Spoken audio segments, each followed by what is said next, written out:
మోకాలి కీళ్ల సమస్యలను ప్రారంభ దశలోనే గుర్తించి చికిత్స తీసుకుంటే తీవ్రమయ్యే పరిస్థితిని నివారించవచ్చని హైదరాబాద్ యశోద హాస్పిటల్ ప్రముఖ ఆర్థోపెడిక్ వైద్య నిపుణుడు డాక్టర్ ఆళ్లపాటి బ్రహ్మేష్ తెలిపారు.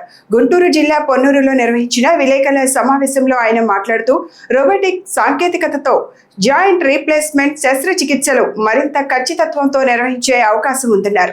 రోబోటిక్ టెక్నాలజీ వైద్యుడికి సహాయక సాధనంగా పనిచేస్తుందని, తుది నిర్ణయం మాత్రం వైద్య బృందం పర్యవేక్షణలోనే ఉంటుందని స్పష్టం చేశారు. కీళ్ల నొప్పి ఉన్న ప్రతి ఒక్కరికి జాయింట్ రీప్లేస్మెంట్ అవసరం ఉండదని, మందులు, ఫిజియోథెరపీ, జీవనశైలి మార్పులతోనే చాలా మంది కోలుకునే అవకాశం ఉందని వివరించారు. నా ప్రత్యేకతలు robotic joint replacement, keyhole surgeries, minimally invasive surgeries, joint preservation surgeries. So మామూలుగా మోకాలు మార్పిడి, మోకాలు ఎముకలలో ఇబ్బంది అంటే మోకాలు నొప్పులు, నడుము నొప్పులు, భుజం నొప్పులు ఇవే ఉంటాయి. యూజువల్లీ ఏంటంటే మోకాలు నొప్పి అనగానే జనాలందరూ మోకాలు మార్పిడే చివరి స్టేజ్, ఇంకా అది తప్ప ఇంకో మార్గం లేనట్టు అపోహలో ఉంటుంది. యాక్చువల్లీ మోకాలు మార్పిడికి మోకాలు నొప్పి అన్నది అలా కాదు.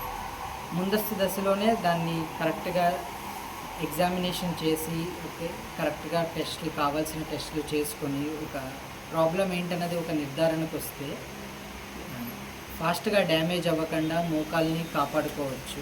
చిన్న చిన్న సర్జరీస్తో జాయింట్ అంటే భగవంతుడు ఇచ్చిన ఆ కాలుని కాపాడుకొని దాన్ని అలాగే ప్రిజర్వ్ చేసుకొని మన డైలీ లైఫ్ స్టైల్ మొత్తాన్ని చేసుకోవటానికి, రోజువారీ పనులు చేసుకోవటానికి చాలా సునాయాసంగా ఉంటుంది. అంతేకాకుండా భుజం నొప్పులకి వాటికి కీహోల్ సర్జరీస్ మా ప్రత్యేకత. ఒక భుజం కండ ఏదైనా తెగిపోయినా దాన్ని మొత్తానికి అలా వదిలేయటం వల్ల ఏమిటి అంటే జాయింట్ వేగంగా డ్యామేజ్ అవుతుంది.